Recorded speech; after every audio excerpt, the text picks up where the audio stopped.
Hi, everybody. This is day 1101. 1101 days since Richard vanished from the barracks there at Fort Bliss in El Paso, Texas. And he didn't just vanish, lots happened. Lots happened. And um, so, yesterday, the last couple days, it's been really uh, insightful to know that the chief of security for Fort Bliss, the director of emergency services, Thomas Kane, also um, teacher at Park University there on Fort Bliss, wrote a letter just days after he retired from the position after 15 years. Um, the last 3 years, he's overseen the investigation, has been part of the investigation into our son's disappearance. And he says that Fort Bliss is working outside of the law, that they're criminal, and that they use retaliatory actions against, against a key witness in our son's case. That absolutely is criminal. It is an obstruction of justice, and it also denies us due process. So, but it also betrays the American people. It betrays every volunteer son and daughter that joins. To know that the leadership at Fort Bliss is working outside of the law and doesn't have our soldier 6, is not looking out for their health and welfare, is not going to protect them even on a supposedly most secure military installation in the United States, in the world, right? This is Fort Bliss. This is Fort Bliss right there on the border. It's huge. Land mass, it is the largest military installation in the military. That's what I've been told. And even Lieutenant General Bernabe told me about that because he had a helicopter ride over what he was supposed to care for, what he was supposed to lead. And um, and they've betrayed us. They've absolutely betrayed us. So I'm going to go on Facebook to make sure everybody can see me and hear me. You can ask questions because I also just released something else that we received today.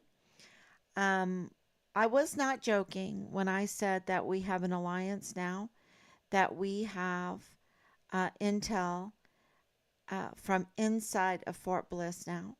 I was not lying about that. And God has provided us with evidence. Once again, we have so much evidence. The iceberg is huge, and there's more coming. There's more coming. So, and we have so much. I've had to get extra drives. I've had to make sure that many different key people have all of this information to protect ourselves, to protect this case, because this case is no longer just about Richard. I mean, it is very much about Richard, but it's not just about Richard. And it's also about us, not just about us, because they illegally searched our home without a warrant with the Fugitive Apprehension Unit. It's not just about us anymore. It's not just about Richard anymore, even though those are really horrific. Um, but it is also about our military, our service members who have been, and it seems for many years, been betrayed by the leadership that are up to no good, okay, that have been compromised, that have no real intention of looking after our most valuable assets, and defend the Constitution, the land, and the people. When you hear the word Constitution, I've always said, um, to whoever I'm teaching in homeschool, my own children, you need to just think the land and the people. Okay, that's their duty, is to protect the land and the people, so that we can have our property and our pursuit for happiness, our pursuit to work and live. And that's what the military is there for. They work for us. That's what they're supposed to be doing. But we've been betrayed. And let's see if I'm on here. I don't see me. Let me see if I...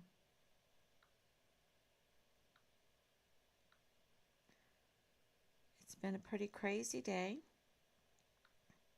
We're burning the midnight oil. We are burning the midnight oil, and we will do that. Oh, I am there. Okay. And I do apologize for coming on so late, but it couldn't be helped. This takes a lot of effort. We don't have a large staff.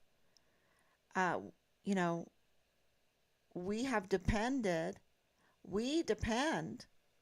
and we have depended on the military that made promises to our son, right? With all the recruiting, with all of the UCMJ. They've made promises.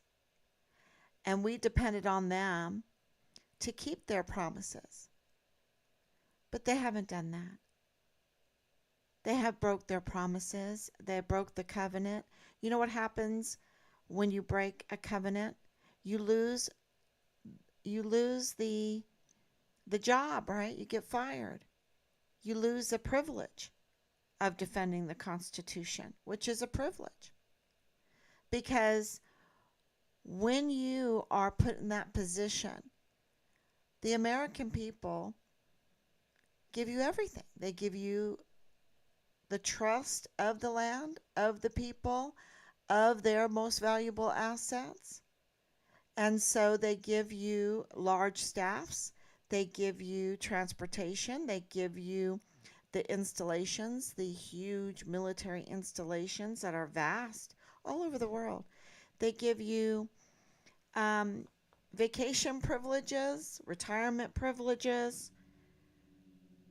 You work for them, and they are very, very good to you.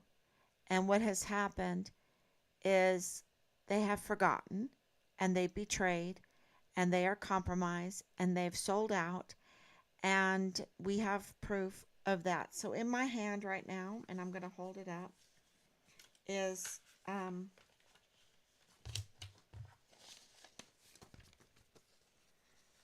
yeah, I'm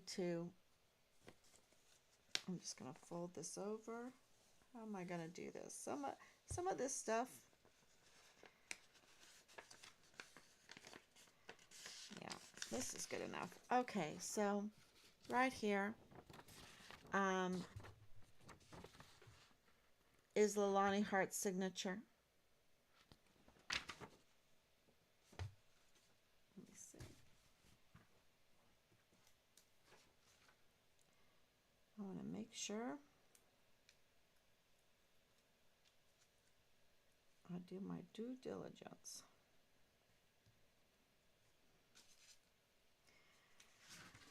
Yeah, it's her signature. Okay. So what she did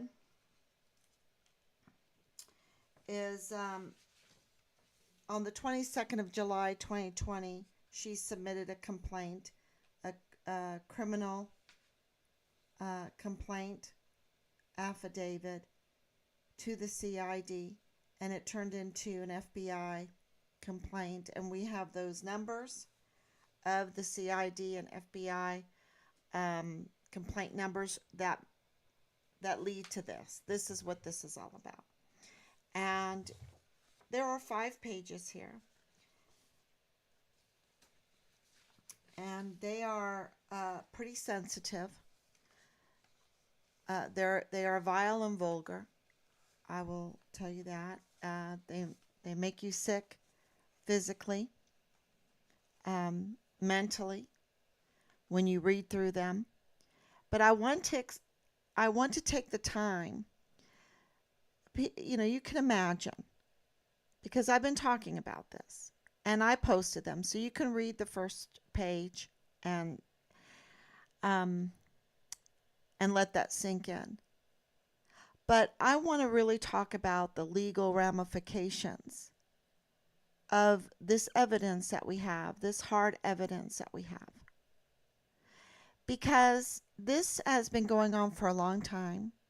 This is not anything new. Matter of fact, on page 2 of the 5 pages, it talks about we were stationed there from 1990 to 1993 when an assault happened in our family. Okay, I added that. I will put this up, but I think that first page is enough for now, and to see the signature, I think it's enough to get the point across that there is a law for some and a law for others. And you see that with Hunter Biden's case. You see that with the Clintons' case years ago. I mean, I'm old enough to know the different cases and what they got away with, easily got away with. And it's all over the news right now. And you see what Hunter might, I don't know, I think the people are starting to demand justice. So we'll see what happens in Hunter Biden's case. But we absolutely know that there's a law for some and then another law for others. And for Richard, he was absolutely hammered, smoked for nothing, for being a whistleblower. I shouldn't say for nothing, for being a whistleblower. For being a whistleblower to Child Protective Services and also to CID. And isn't it convenient that Leilani Hart, the very person that submitted this criminal complaint affidavit on the 22nd of July, 2020, a day before Richard went missing, or maybe, yeah, that very person has conflicts of interest within the CID, having an affair with CID Special Agent Tavita Nusa, right? That wasn't from me, y'all. That wasn't from me, okay? I'm just telling you what has been confirmed, because he has lost his badge since.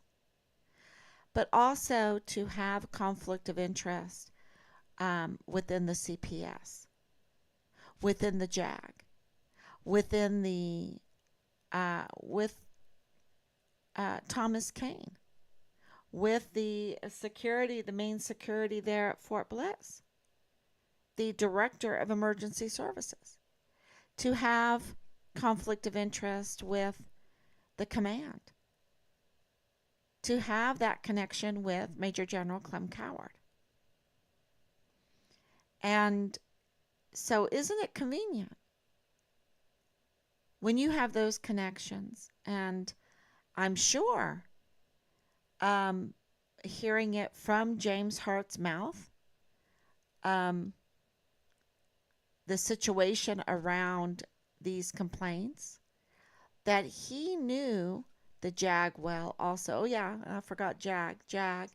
And Robert Shook, Judge Robert Shook, that would oversee the probable cause affidavits and the warrants in Richard's case. He's been replaced just this month, I think. Um, he had to leave. He had to exit. Why? So I think it's just very convenient, but I think we're shaking things up. I think we're shaking things up. I think they are starting to realize that we love our son, that we made promises to our son, and we are his greatest advocates, and we want to know what happened to him. And he is presumed murdered at this time by, you know, um,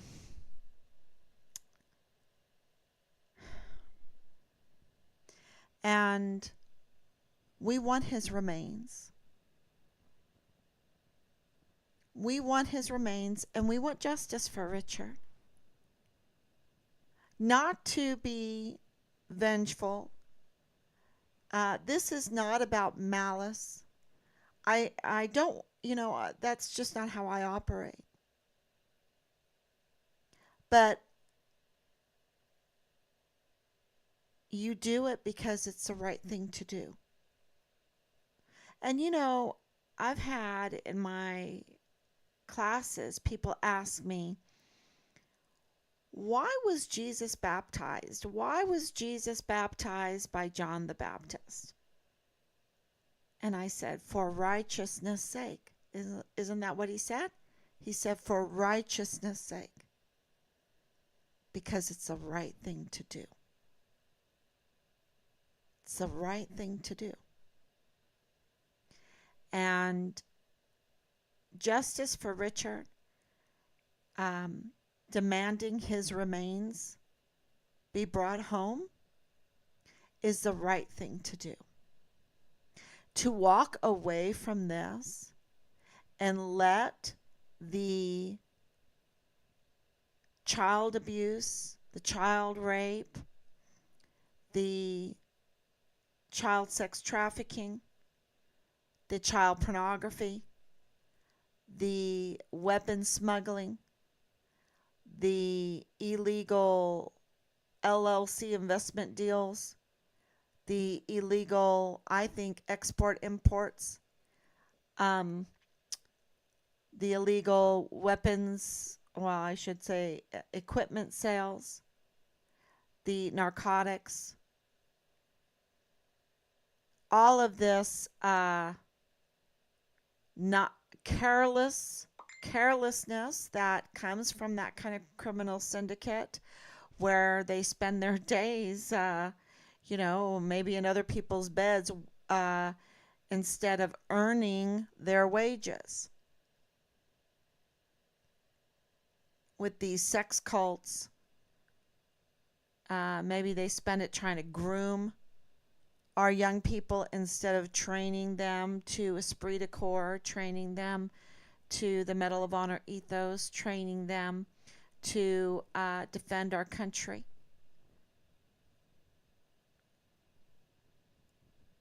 And, so where do you go from here? You make a decision to stand firm or to give in to these people that are up to no good. And still from you while doing it, because they're not giving you what the deal is, right? You've made a deal. They are supposed to defend the Constitution, the land, and the people. They're not fulfilling their deal, but they still demand the pay.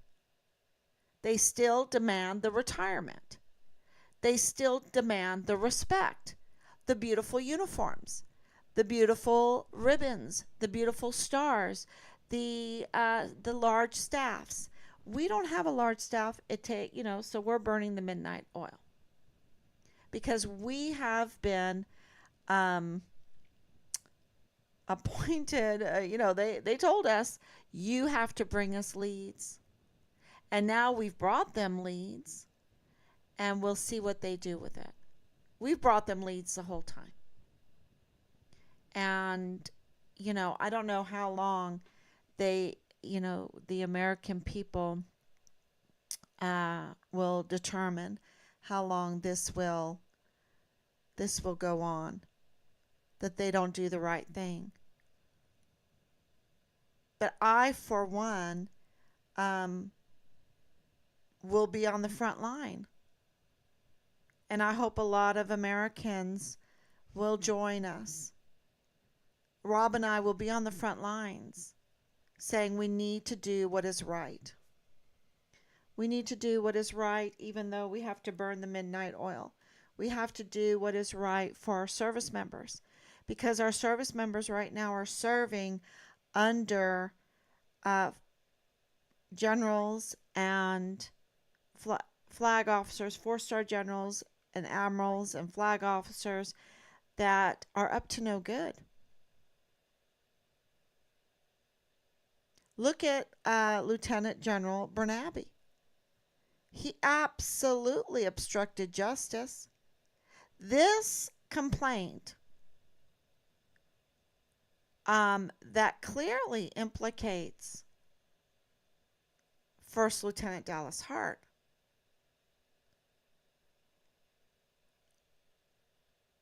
who, yeah.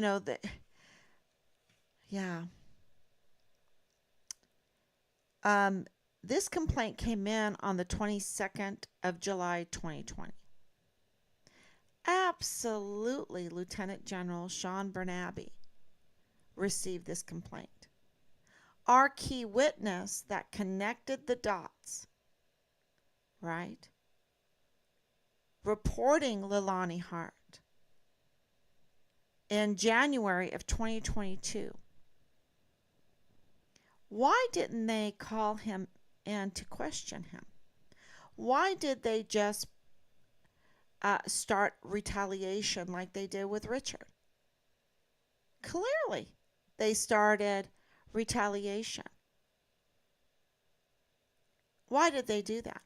And why didn't Lieutenant General Bernabe, who, would charm up to us and give us these false promises and break those promises, that, he was going to have a media post every month for Richard until he was found? Why? And that they were going to contact us. They were not going to let that happen again, that we wouldn't be contacted. And yet that's exactly what happened, because they did not notify us about Leilani Hart's criminal complaint affidavit that implicates First Lieutenant Dallas Hart as not having good character. And they did not notify us of the key witness to bodily harm admission that connects Leilani Hart with Richard's case. Things were off. They should have notified us.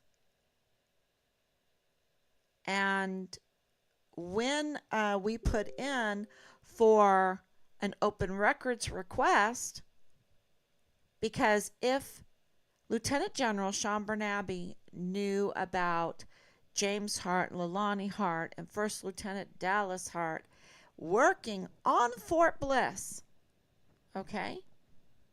Working on Fort Bliss. They had to have passes, and those passes had to come from Thomas Kane.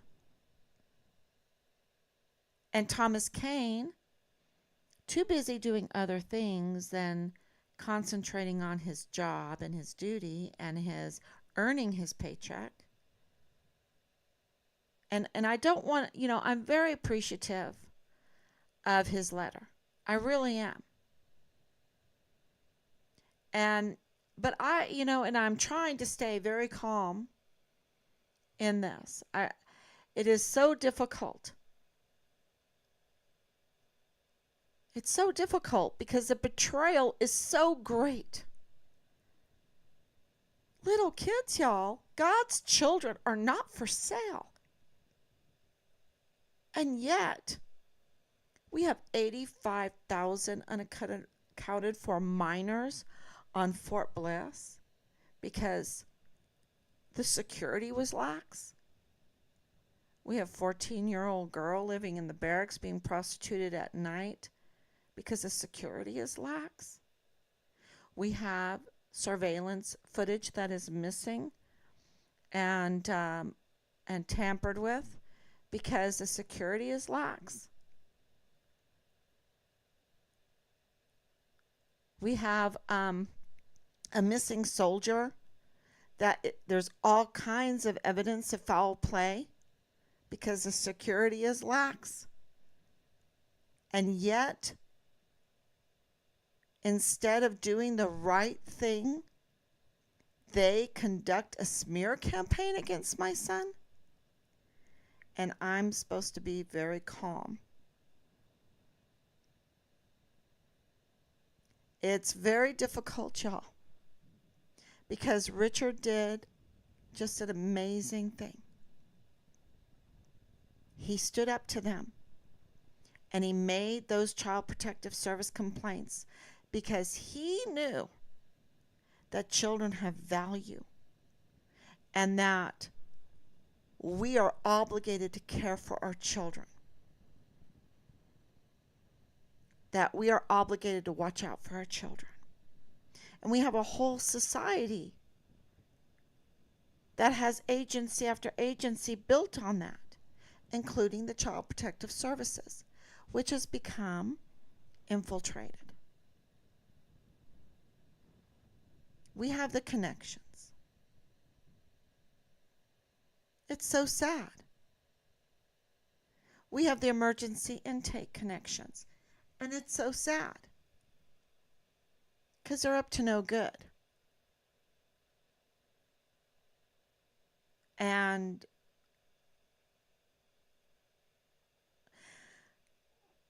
so, of course, Richard, there's foul play. Of course, he was murdered. Of course he was. 1,101 days. You have Fort Bliss Command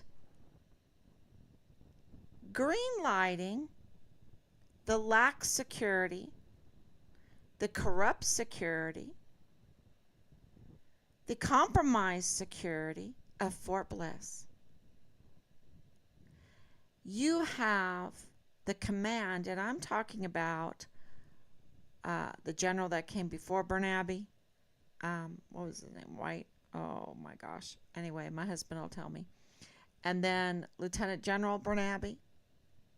We have, of course, Major General Clem Coward. We have now Major General Eisenhower obstructing justice by not doing what is right. See, because in their book, what is right is what is right for them. But that's wrong because they took an oath. They made a deal. They made a covenant. They raised their hand. And they are legally bound to care for our soldiers, to follow UCMJ, to defend the Constitution, the land, and the people.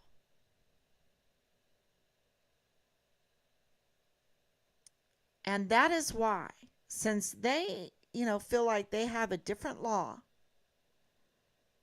that they can break whatever covenant they make, whatever promises they make, whatever oaths that they make, that they don't care, then they need to be stripped from the uniform, from their privileges, from their pay, from their ribbons and their ranks.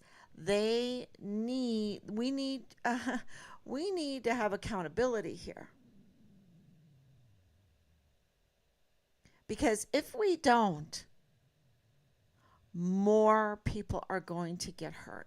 More and more people are going to get hurt, and it is going to spiral out of control down into the depths, into the darkness, where there's going to be way more gnashing of teeth and crying out and wailing, because we're going to lose our country. We're going to lose our country. And we're just, I think, so many people are living in this fog that they can think that they can just be selfish, self-serving, join these sex cults, whatever, and that there's no ramifications for it.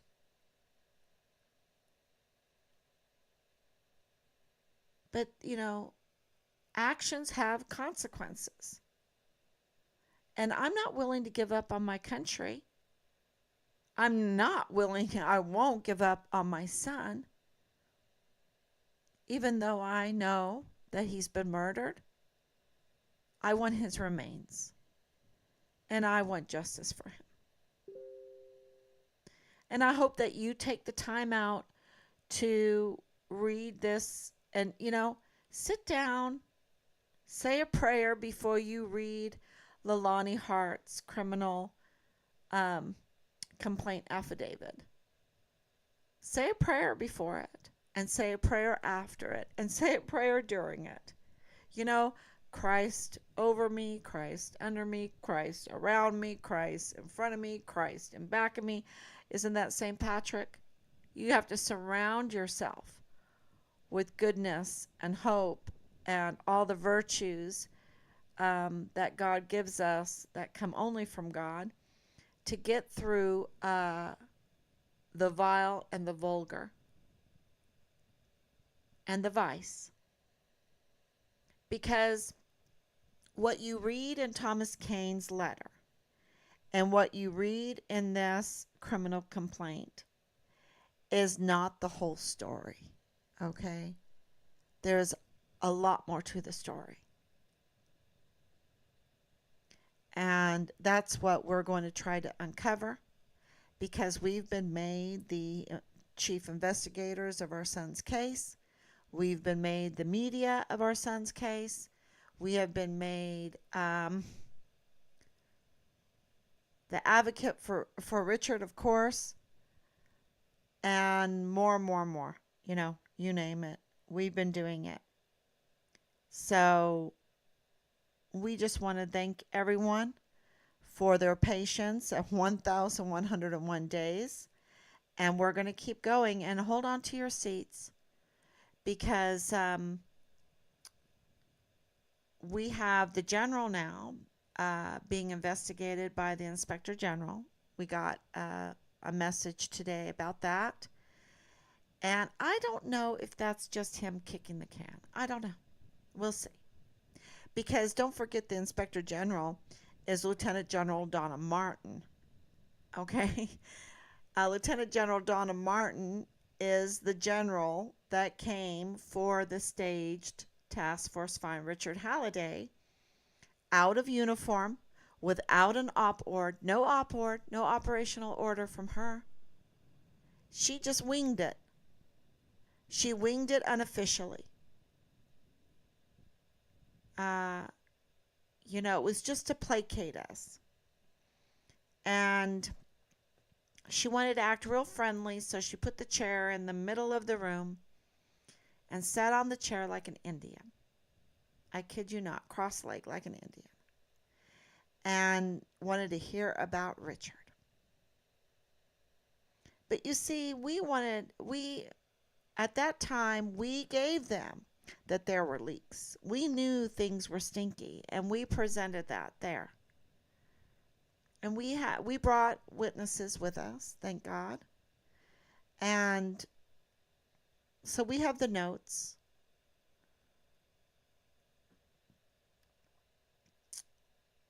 And all of those law enforcement agencies were behind the back being fed a false narrative about Richard. And we have debunked all of that. Not because we were like, oh no, Richard wouldn't do anything like that. No, because the allegations against him were so insane. You know, they were just absolutely insane. There's no physical possibility, no monetary possibility, no maturity possibility for any of it. And we looked into it all. And one by one, he never pleaded guilty for anything. Um, there's no record. He has no record. He has no record at all.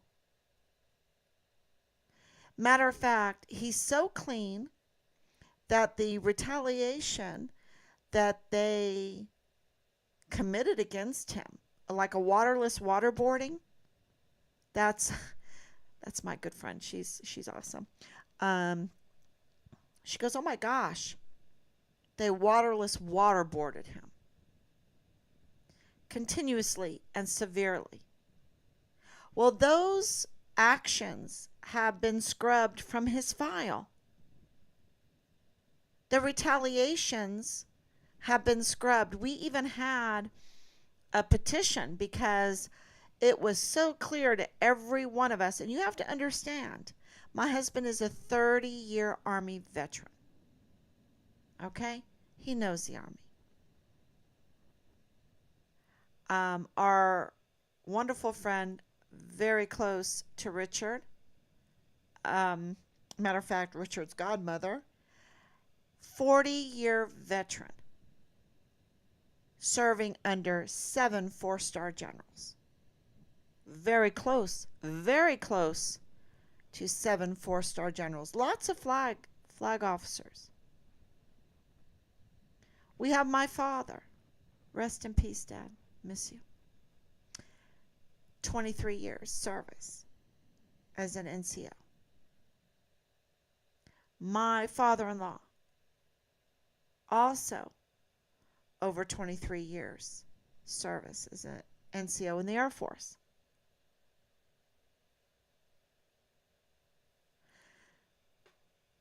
And we have many connections from that because our lives have been connected with the service. And every last one of them said, oh my gosh, they retaliated against him. So we had a petition to rescind the retaliation. And they called us like crazy or whatever. But you know what? They scrubbed that retaliation from Richard's file without telling us. And then they promoted him twice in December of 2022 and again in April 2023.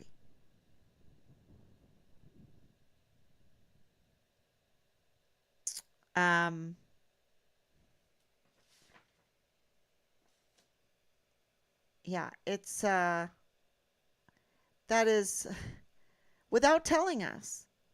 That's the real thing again, the lack of communication, the lack of transparency, the lack of what is going on. And so, of course, we would like to know what his designation is right now because we think that it's deceased. Legally, it's deceased. That's what we think. But he is known to be the Vanessa Guillen first absent soldier and whistleblower, of course. He's a whistleblower. Do you think that they told us that? No, we had to find that out. We had to find that out that he was a whistleblower. And they tried to hide it and manipulate it. I can't tell you how many times we're like, he made IG complaints. And they're like, no, he didn't make IG complaints. No, because he made CID complaints. But they didn't want to give us anything, you see, because they were hiding the fact that Richard had been murdered, brutally murdered and dismembered. And when our key witness came into this to say it involves Lonnie Hart, they didn't want to talk to him. And they started a campaign to retaliate against him also. So criminal. And so this is definitely a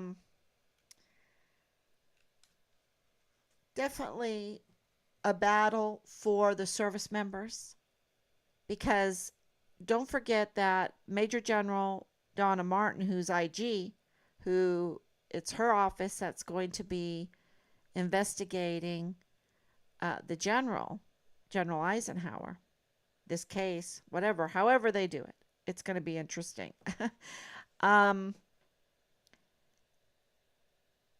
She couldn't do anything what she did in this case without the blessing of General McConville, without General Garrett. So always remember, it's these 44 four-star generals. And I want to play something for you today that shares that. Because this is not from me. I want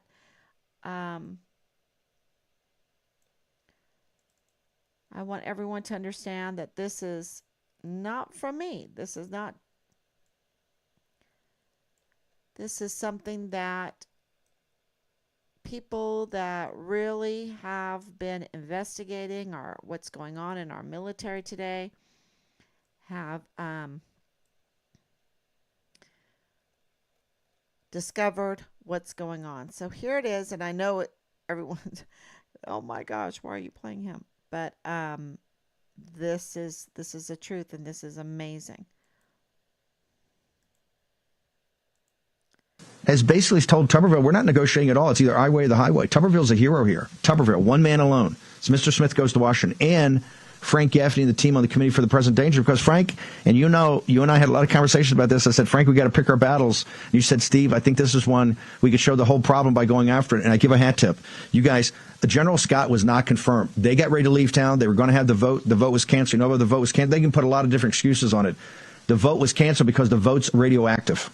And that's because Frank Gaffney and the team over at his organization, the Committee on the Present Danger, made it radioactive just by bringing up General Scott's woke record. Frank Gaffney. You're being extremely generous, Steve. It is premature to say it's a victory. It may be just a stay of execution. But I do want to thank Senator Tuberville, because it would not have happened for sure without him standing in the breach and saying, we're not going to allow nominations to go through business as usual for Pentagon promotions as long as there is, well, in my words, a cultural Marxist takedown of the United States military taking place.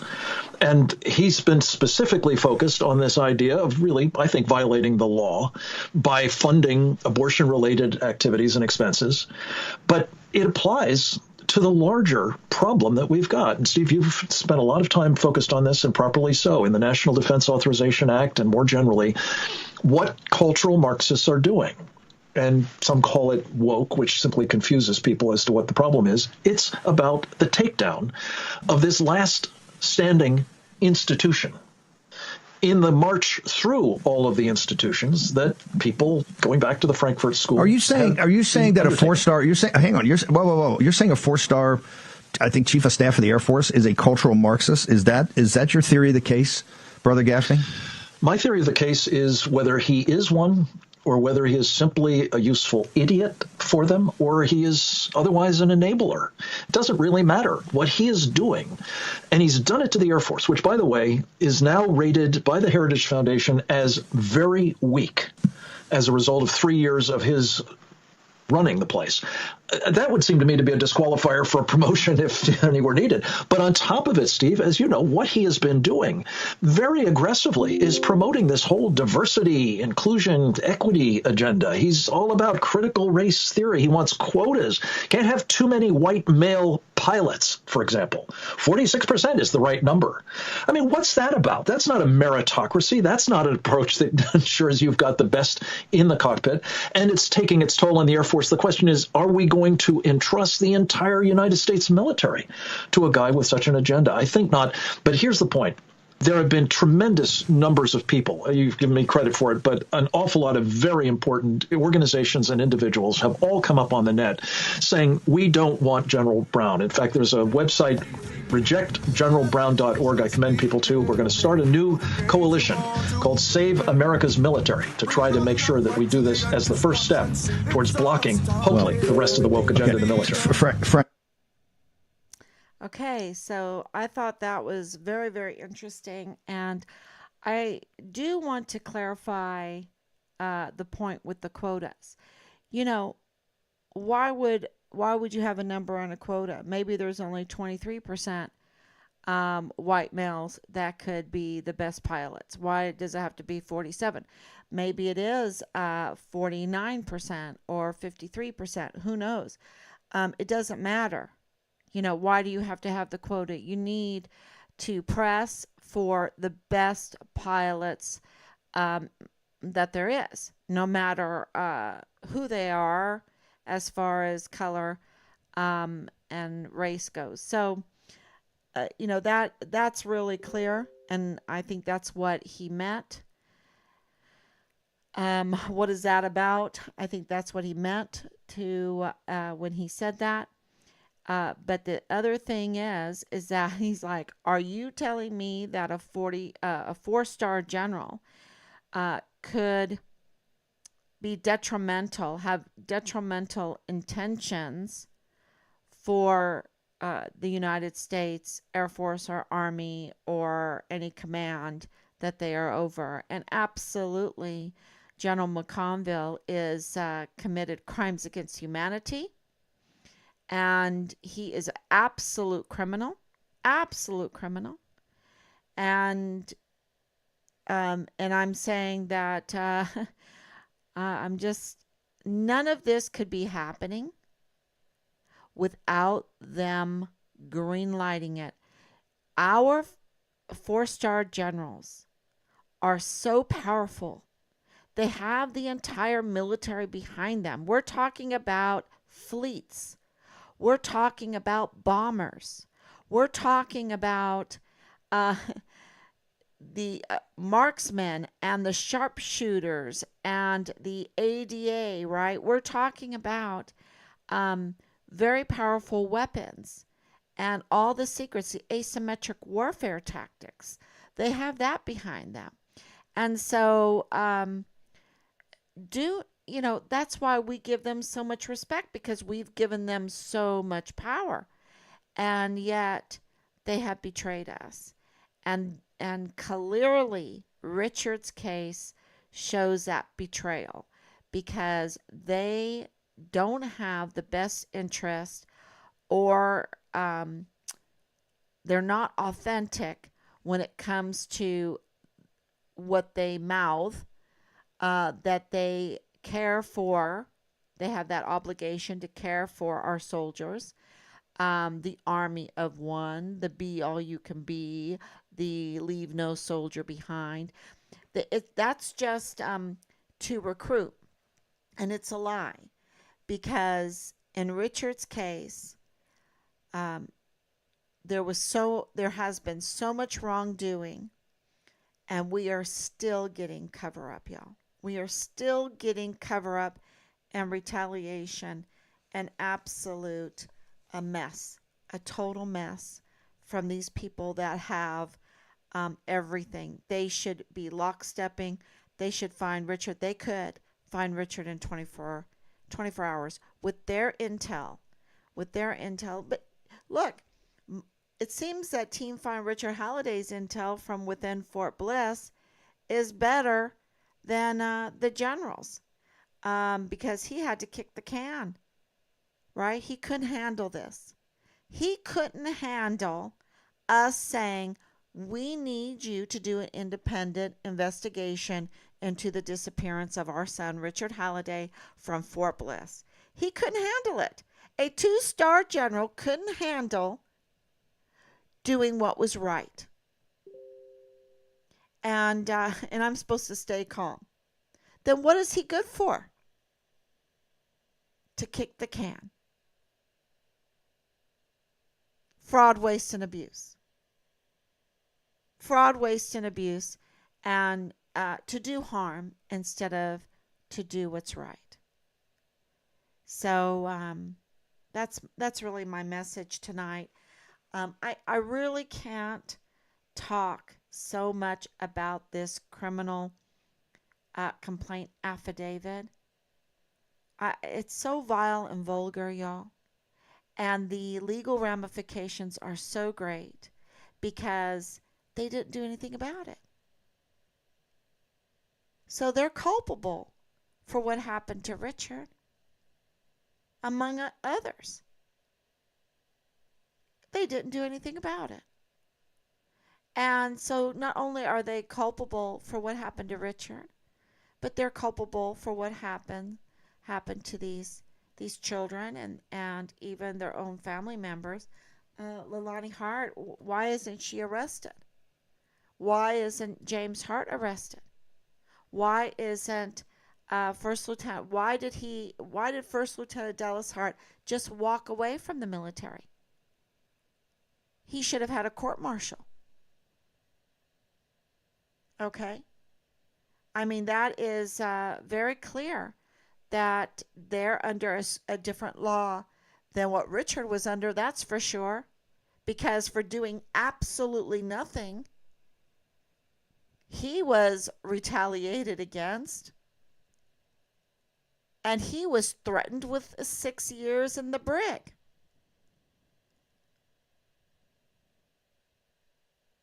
So I think that Thomas Kane should come clean. I think that Park University should come clean. I think that the CID and the JAG and the command, they need to come clean. And I think that the mortuary affairs needs to come clean. I think that Dr. Raskin Ortiz needs to come clean. I think the FBI needs to come clean. We'll start with Fort Bliss first.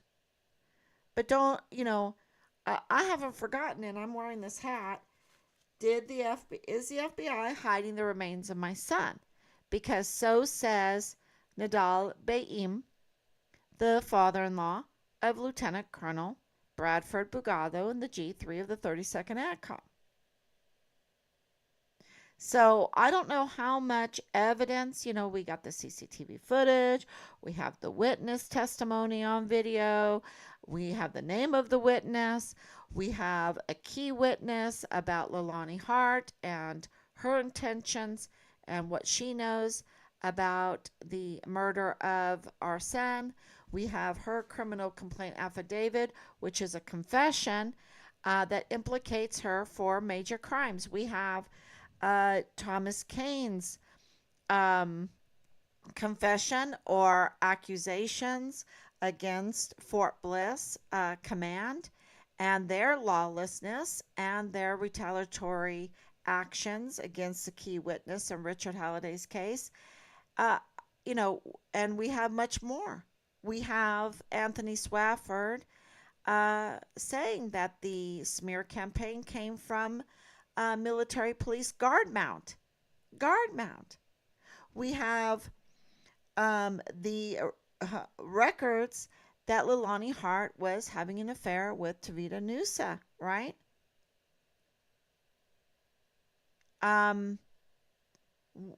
We have the connections with Clem Coward. We have the connections with JAG. We have the connections with Park University. I mean, this is not a cold case. This is not an inactive case. This is a very active case. So active that we're burning the midnight oil.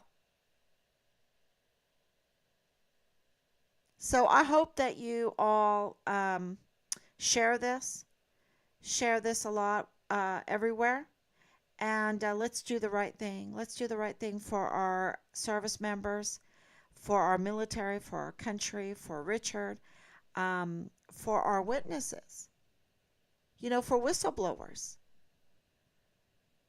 We need to have their back. So, and they've been retaliated against.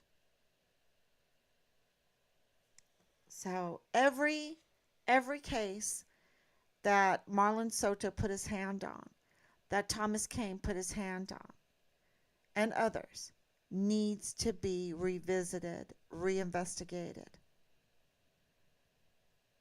Because I think we're going to find a lot of cover up and a lot of lies there.